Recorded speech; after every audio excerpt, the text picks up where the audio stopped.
여러분 아침에 뭐 샤워를 하시거나 머리를 감거나 세수를 하시거나 그렇게 하셨을 거라고 생각을 합니다.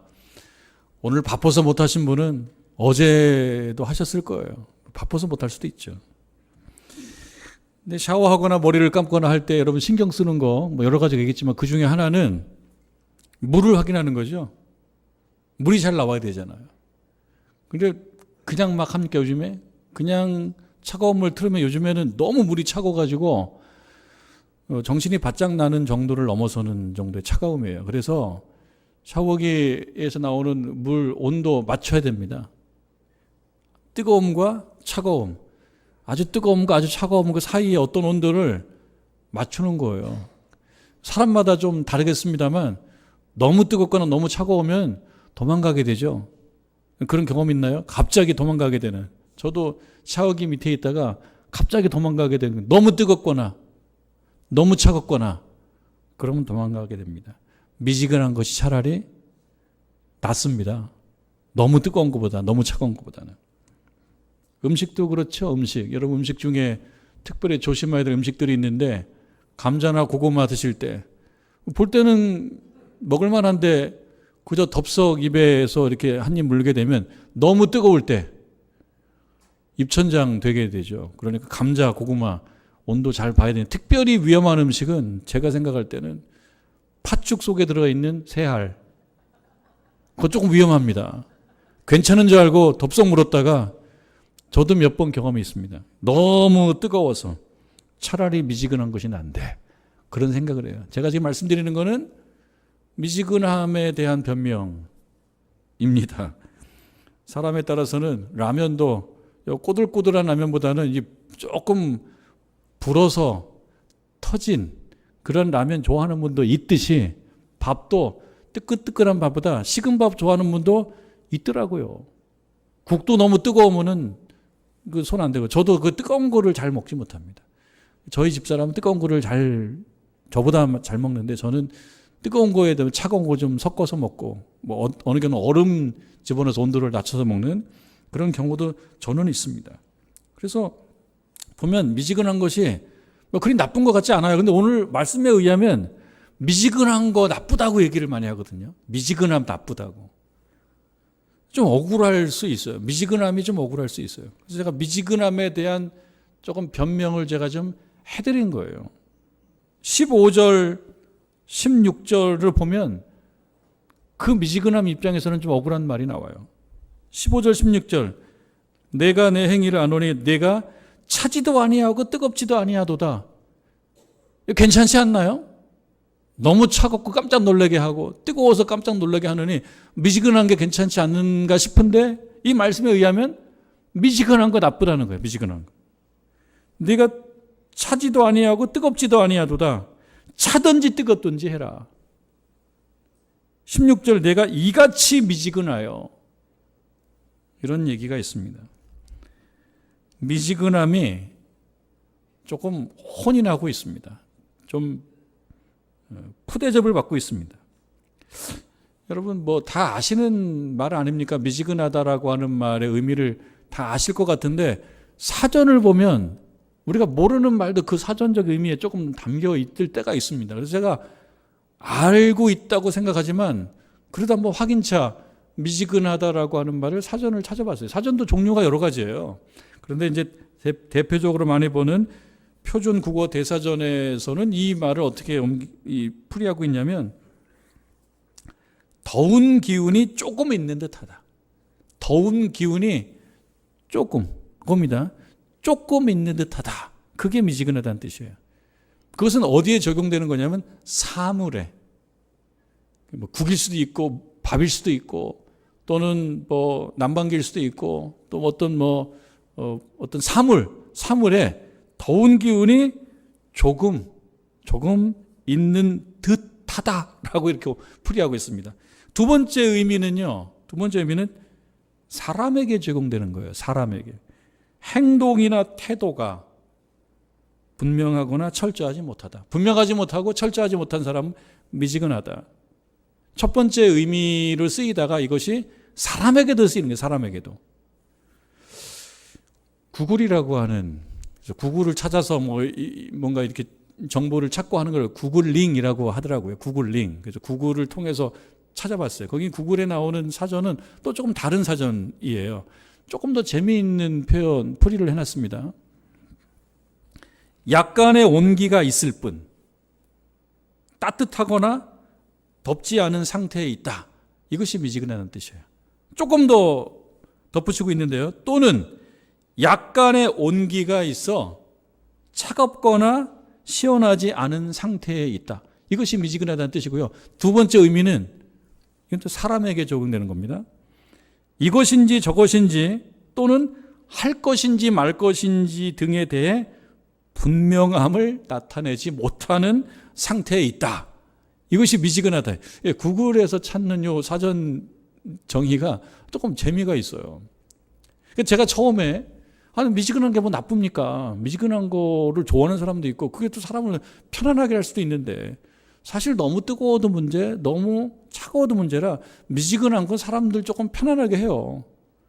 미지근한 건 나쁜 건 아닌 것 같아요. 그런데 미지근하다라고 하는 말이 사람에게 적용되면은 이건 나쁜 뜻이에요. 여러분들에게 누군가 사람이 이렇게 미지근해. 그럼 뭔가 문제가 있다는 겁니다. 문제가 있다는 거예요. 신자에게 이것이 적용되면 어떻게 하겠습니까? 신자에게 있어서 신자는 어떤 사람입니까? 믿는 사람이죠. 믿는 사람을 향하여 미지근하다라고 얘기하면 무슨 뜻이겠습니까? 믿는 일이 시원찮다는 뜻이에요. 믿는 일에 있어서 그것이 시원찮다는 거예요. 문제가 있다는 뜻입니다. 그러면 이 사전의 뜻을 가지고 미지근하다라는 말을 신자에게 적용됐을 때 그 문제는 어떤 것일까를 우리가 조금 개론적인 차원에서 생각을 해보게 되면은 구글에서 찾아본 그 정의가 재미있다 그랬지 않습니까? 약간의 온기가 있을 뿐, 따뜻하거나 덥지 않은 상태, 또는 약간의 온기가 있어. 그래서 중요한 표현은 뭐냐면 약간이에요. 약간. 신자에게 믿음이 미지근하다라고 얘기했을 때 그 의미는 무엇이겠습니까? 믿음이 약간 있어요. 약간. 신앙생활을 약간 해요. OX로 얘기하면 오지요. 하는 거니까. 믿음 생활 해야 하네요? 합니다. 오예요. 근데 정도라는 측면, 정도에 대해서 얘기해요. 그럼 얼마나 합니까? 라고 얘기했을 때 정직하게 얘기하면은 뭐라고 얘기해야 됩니까? 약간 합니다. 제가 요즘에 믿음 생활을 약간 합니다. 이것인지 저것인지 또는 할 것인지 말 것인지에 대해서 분명함이 없다. 요즘에 믿음 생활을 어떻게 하고 있습니까? 제가 약간 하고 있습니다. 그거에 대해서 하는 말 미지근하거나. 근데 자기가 약간 하고 있다는 거를 아는 미지근한 사람이 있는가 하면 자신이 약간 하고 있다는 거를 모르는 미지근한 사람도 있어서 자기 자신이 미지근한 신자인지 미지근하지 않은 신자인지에 대해서 분명하게 인지하지 못하는 그런 신자, 교회도 있다는 거예요. 그도 있다는 것입니다. 오늘 말씀을 보면 그 교회 중에 한 교회가 바로 초기 교회의 대표적인 교회 중에 하나인 소아시아에 있는 대표적인 교회 중에 하나인 라오디게아 교회, 이 교회에 속해 있는 교인들을 향하여 우리 하나님께서 책망하시는 것이 있습니다. 그것은 뭡니까? 미지근하다라고 하는 겁니다. 미지근하다. 그럼 뭐가 미지근하다는 거예요? 신앙생활, 믿음 생활이 미지근하다. 이걸 좀 쉽게 옮기면은 믿음 생활을 하긴 하는데 얼만큼 해요? 약간. 목사님은 꼭 설교할 때 꼭 내기를 하더라. 그런 분이 계십니까? 그런 분은 은혜 받고 있는 중이에요. 그분이 은혜 받고 있는 거예요. 아니 하나님께서 지금 나를 이렇게 체크해 주시니 얼마나 감사합니까? 나 미지근한 거 아무도 몰랐는데 오늘 설교 말씀을 통해서 바로 지적을 받는구나. 그 지적의 기쁨이 있는 거예요. 그게 은혜 받는 거예요. 여러분 스스로 생각하실 때 내가 참 말은 안 해서 그렇지 그 말이 맞긴 맞아. 내가 사실 신앙생활을 요즘에 최근 몇 년 동안 약간 하고 있는데 약간 하고 있기 때문에 내가 하고 있다고는 생각하지만 충분하냐라고 물어봤을 때는 충분하지 않은데 꼭 맞는 얘기기는 하다. 이렇게 생각이 든다 그러면 하나님의 은혜가 임하는 줄로 믿습니다. 그게 은혜가 임하는 거예요. 라오디기아 교회에 미지근하다라는 그 말 속에 담기는 문제는 무엇이냐? 이 라오디기아라고 하는 데는 지역 이름인데요. 이 지역은 부유한 지역이었다고 합니다. 그리고 이들은 부자였어요. 부족할 것이 없어요. 라오디기아는 기독교 초기 시대에 소아시아, 지금으로 얘기하면은 튀르키예, 터키, 튀르키예 지역인데요. 뭐 거기에 에베소도 있고, 에베소도 요즘엔 에베소라는 명칭은 아니에요. 그런 데도 있고 여러 교회들이 있습니다. 골로새도 그 근처에 있고, 그 다음에 우리 성경에 나오긴 나오는데 조금 여러분들이 낯선 말이 히에라볼리. 요즘 용어로는 뭐 제가 그곳에 가보지 않아서 저는 영상으로만 봤는데요. 파무칼레. 가보신 분도 있을 거예요. 파무칼레라고 하는 하얀색 무슨 이렇게 돌들로 이루어진 그 유명한 관광지인데요. 그 히에라볼리, 파무칼레 그 주변에 있는 도시가 바로 라오디기아 교회인데요. 오늘날 또 구글 지도로 그 지역을 이렇게 찾아보면요, 라오디게라는 이름이 나옵니다. 근데 어떻게 나오냐면 라오디게아 고대 도시, 그러니까 관광지라는 거죠. 일종의 유적지입니다. 이걸 확대해 보면요, 오늘날 사람들이 거기서 번화하게 사는 게 아니라 예전 도시였던 데를 발굴해 가지고 드러나게 된 그 고대 도시가 있어요. 영상으로도 나와 있고 사진으로도 나와 있는데 제가 보니까 대단히 넓고 큽니다. 설명도 들어봤는데요, 굉장히 규모가 큰 도시입니다. 막 기둥도 막 큰 것들이 있고요, 도로도 쭉 뻗어 있고 교차로도 있고, 그 넓이도 굉장히 넓어서 이 라오디기아는 비교적 큰 도시였습니다. 오늘날도 그 지역이 직물, 옷감 이런 거에 유명한 지역인데요, 그때도 그랬답니다. 그때도 그런 것으로 유명했던 도시였습니다. 그러한 사실에 대해서 오늘 본문 중에 17절에 첫 번째 줄이 바로 그걸 얘기합니다.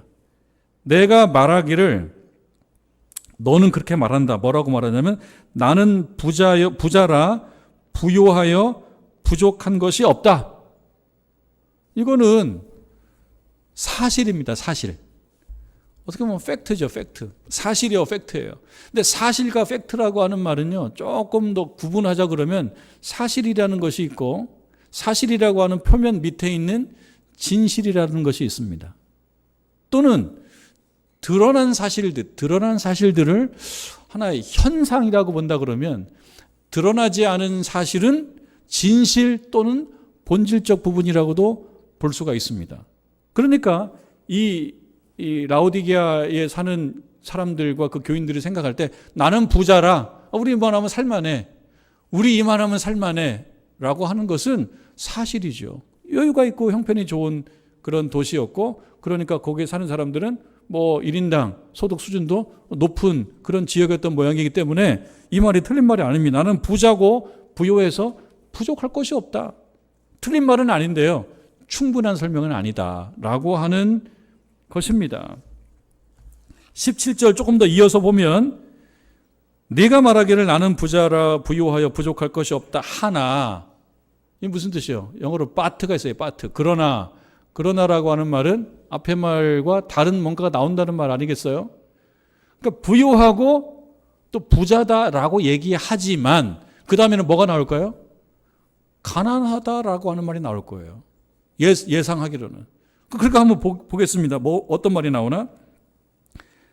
부족한 것이 없다 하나, 그러나 그 다음에 뭐가 나옵니까? 네 곤고한 것과 가련한 것과 가난한 것과, 너 곤고하고 그 다음에 가련하고 가난하고 또 거기에는 눈 멀었고 벌거벗었고, 이건 몰랐지?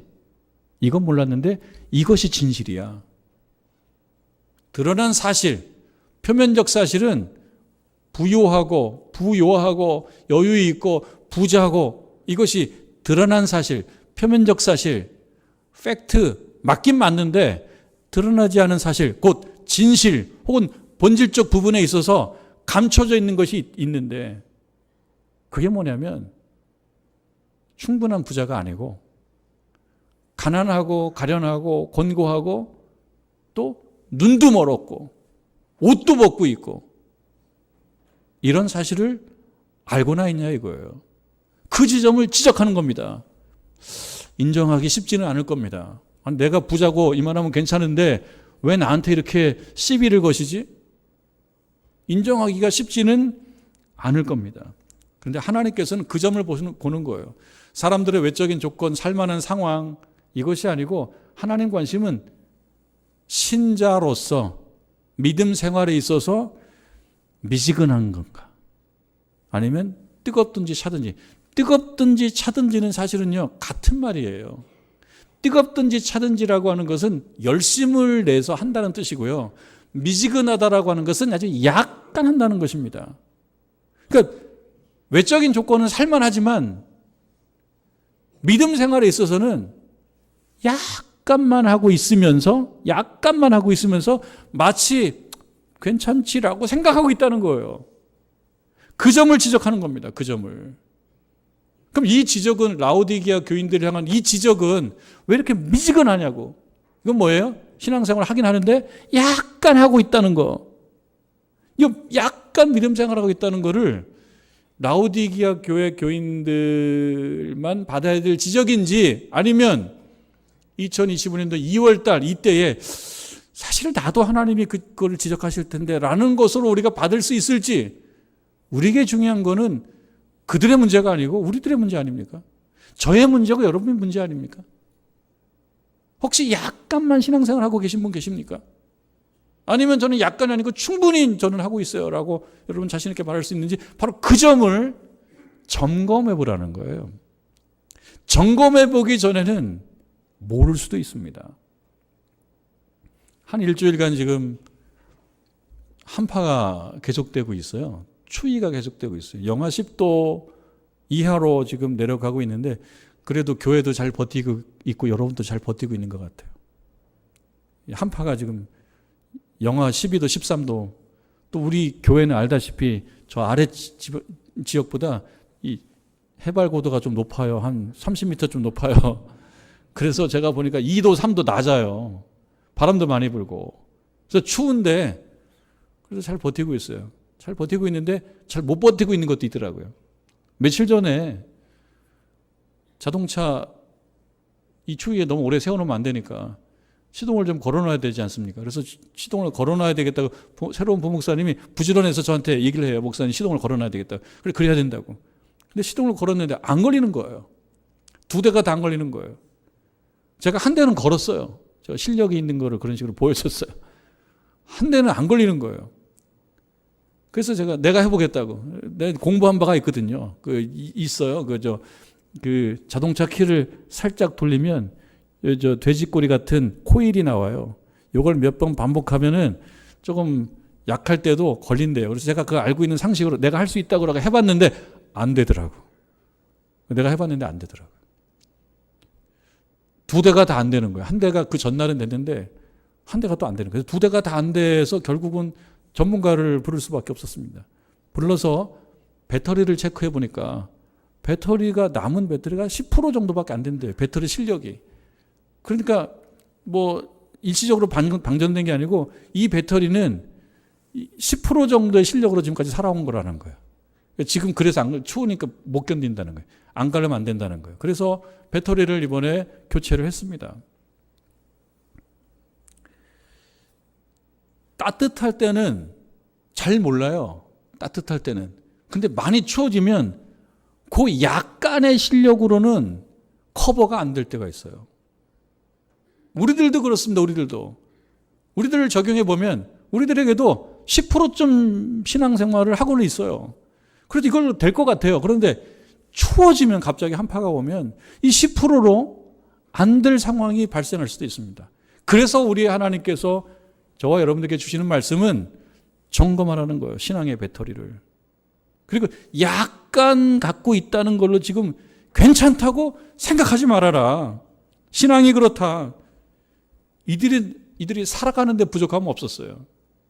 라오디게아 교인들이 살아가는데 문제는 없어요. 살아가요.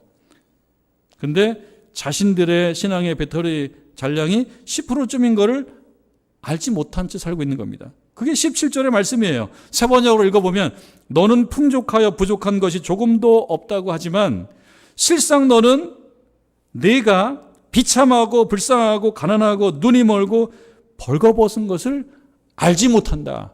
여기서 핵심적인 표현은 뭐냐면 알지 못한다라는 거예요. 알지 못한다. 우리들에게 주는 말씀은 뭐냐면 그대들은 모르는 것 같아. 하나님의 말씀이에요. 뭘 모르는 것 같다는 겁니까? 자기 믿음의 실력을. 자기 믿음의 잔량이 요만큼인데 하고 있거든요. 하고 있고 시동이 걸리거든요. 그러니까 배터리 용량이 10% 좀 있으면 방전돼서 시동이 안 걸릴 수 있다는 걸 모르는 것 같아. 그런데 본인들은 괜찮다고 생각하는 거예요. 옛날 그리스 희극에 그건 아리스토텔레스의 윤리학에서 나오는 인간에 대한 구분이랍니다. 인간은 한 세 가지 정도의 구분할 수 있다는 거죠.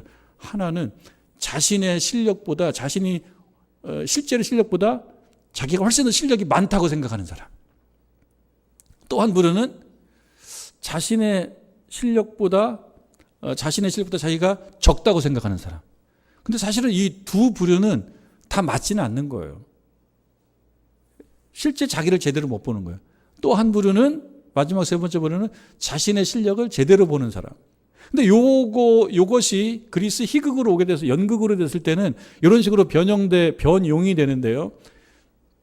두 캐릭터가 그 그리스 희극에 자주 등장했답니다. 오늘날도 영화가 흥행을 할 때 필요한 어떤 구성이 있는 것 같아요. 제가 볼 때는. 영화가 흥행할 때요.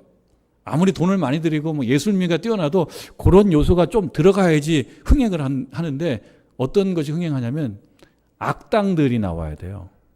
요즘엔 뭐 좀 유식하게 빌런이라고 그러더라고요. 빌런. 악당인데 본인이 악당인지 잘 모르고 나는 올바르다라고 생각하는 악당들이 있어요.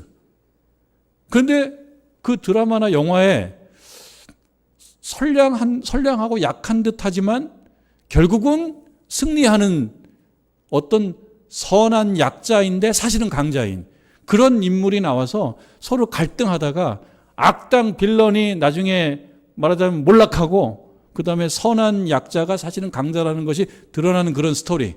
이런 스토리가 좀 들어가면 드라마도 사람들이 많이 보고 영화도 많이 보고 예전에 그리스 희극에도 그랬다는 겁니다. 그래서 그 악당 역할을 하는 사람을 알라존이라고 하는 헬라어로부터 비롯된 말이네. 알라존. 이 알라존이라고 하는 말은 뭐냐면 쉽게 얘기하면 허풍장입니다. 허풍장이.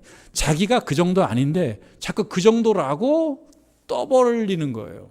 그거를 자기는 잘 몰라요. 극 안에서, 연극 안에서. 그럼 누가 아느냐? 관객들은 알고 있어요. 관객들은 딱 보면서 저 친구가 알라존이구나. 저 친구가 지금 악당이구나. 악당. 그리고 막판에 가서는 저 친구가 몰락하는 거겠지라고 생각하는 그 배역이 있어요. 그러니까 한 캐릭터예요. 또 한 캐릭터는 약하고 좀 착한데 약하고 뭔가 좀 이렇게 내세울 게 없는 사람 같은데 관객들은 알아요. 저 친구가 알라존이 아니고 에이론이라고 하는 건 뭐냐면 약해 보이지만 선하며 나중에 강함이 검증되는 그런 캐릭터예요. 그러면 누가 합니까? 관객들이 저 친구가 주인공이고 지금은 약해 보이고 뭔가 좀 그렇지만 결국은 나중에 이기겠구나. 이런 스토리가 그때도 많이 통했고 오늘날도 많이 통하는 거예요. 자, 여러분 알라존이라고 말씀드렸는데 지금 이 말씀 중에 말하자면 그렇습니다. 17절 끝에 너는 벌거벗은 것을 너는 알지 못한다. 자기는 뭐라고 생각하는 거예요? 나는 부자고 그리고 괜찮고 이 정도면 잘하고 있고 나는 신앙적으로 강자고 그런데 하나님이 보실 때는 뭡니까? 너는 알지 못한다. 뭘 알지 못해요? 믿음이 요만큼 있다는 거. 믿음이 요만큼 있어서 배터리 잔량이 간당간당 하고 있는데 스스로는 항상 당당해요. 그러니까 믿음 생활에 있어서 알라존인 거죠. 누가요? 라오디게아 사람들이. 우리에게 주는 말씀이 바로 그 부분인 거예요. 지난 수요일 저녁에 수요 기도회를 인도하고 말씀을 전하고 기도를 인도하면서 나름대로 열심히 찬양하고 기도를 인도하면서 제가 기도를 인도하면서 하나님께 그런 기도를 제가 드렸습니다. 하나님, 저의 부족함을 용서해 주십시오. 목자로서 저의 부족함을 용서해 주십시오. 제가 반성합니다. 하나님, 제가 반성합니다. 뭘 반성했겠어요? 목자로서 제가 사명을 잘 감당해야 되는데 그러지 못하는 것. 하나님이 제게 주시는 말씀 뭐냐면 너는 성도들을 신앙생활을 잘하게 만드는 것이 너희 사명이다. 그래서 전해야 되는 말씀은 바로 이 말씀이었던 거예요. 18절 네, 보면 이 앞에 사실은 접속사 하나가 빠져 있는데요. 그러므로라는 말이 들어가 있는 거예요. 사실은 그러므로. 이 말씀이 2장 16절 첫머리에도 그러므로라는 말이 있어요. 똑같이 그러므로가 들어가 있는 거고 실제로 세번역 성경에는 그러므로가 있습니다. 그러므로 내가 너를 권하노니 바로 이 부분이 핵심입니다. 내가 너를 권하노니 너는 누굽니까? 너는 누구야? 알라존이에요. 알라존. 허풍쟁이에요. 그 정도 아닌데 그 정도라고 생각하는 착각하는 신자를 얘기합니다. 믿음 생활 요만큼 하고 있는 사람인데 난 충분하다고 믿고 있는 사람한테 하는 얘기예요. 내가 너를 권하노니 내게서 불로 연단한 금을 사서 중요한 단어가 나옵니다. 중요한 표현이 나옵니다. 불로 연단한 금. 금인데 무슨 금이에요? 불로 연단한 금. 금도 순도가 있지 않습니까? 우리 보통 뭐 백금, 뭐 좋은 순금, 좋은 거 99% 얘기하지 않습니까? 24K, 뭐 저는 뭐 잘 모르지만 하여튼 99% 24K 이렇게 얘기하고 그러는데 불로 연단한 금은 무슨 뭘 얘기합니까? 신앙생활 잘하는 걸 얘기해요. 불로 연단한 금은 순수한 믿음을 얘기해요. 순수한 믿음. 불로 연단하지 않은 믿음은요. 순수하지 않은 믿음이에요. 10% 잔량 믿음인 거예요. 그 다음에 흰 옷을 사서 입어서 벌거벗은 수치를 보지 않게 하라. 흰 옷.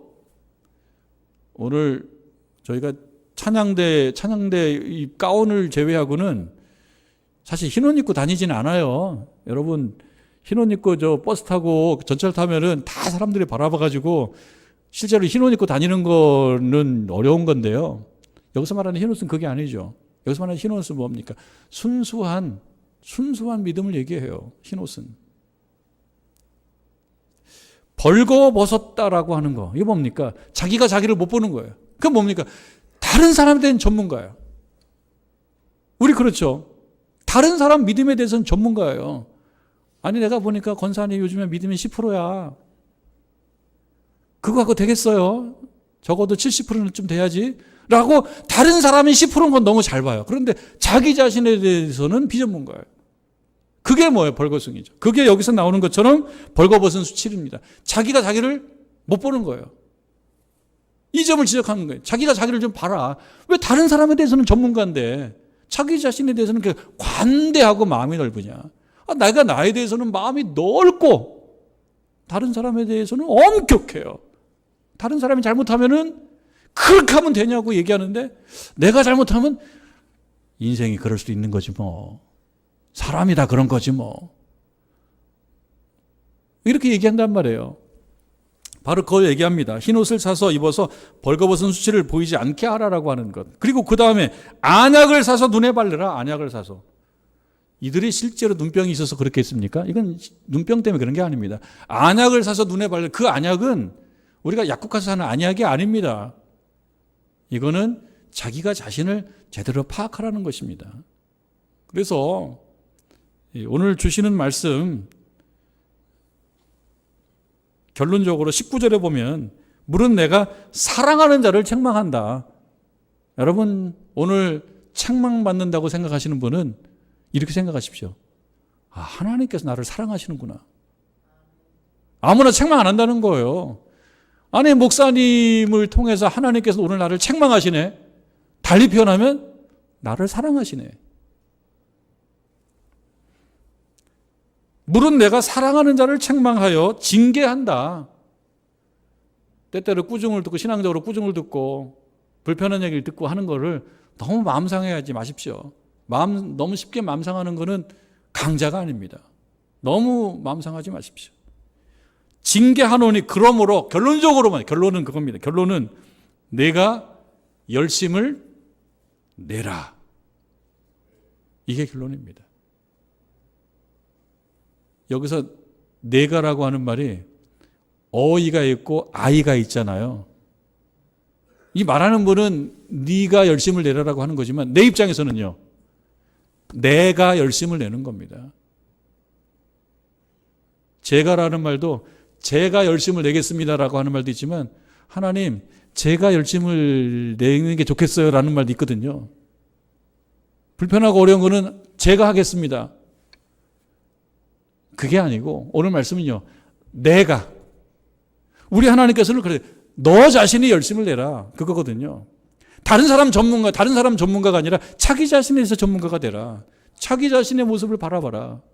내가 하겠습니다라고 결심하는 저와 여러분 되기를 주님의 이름으로 축원합니다.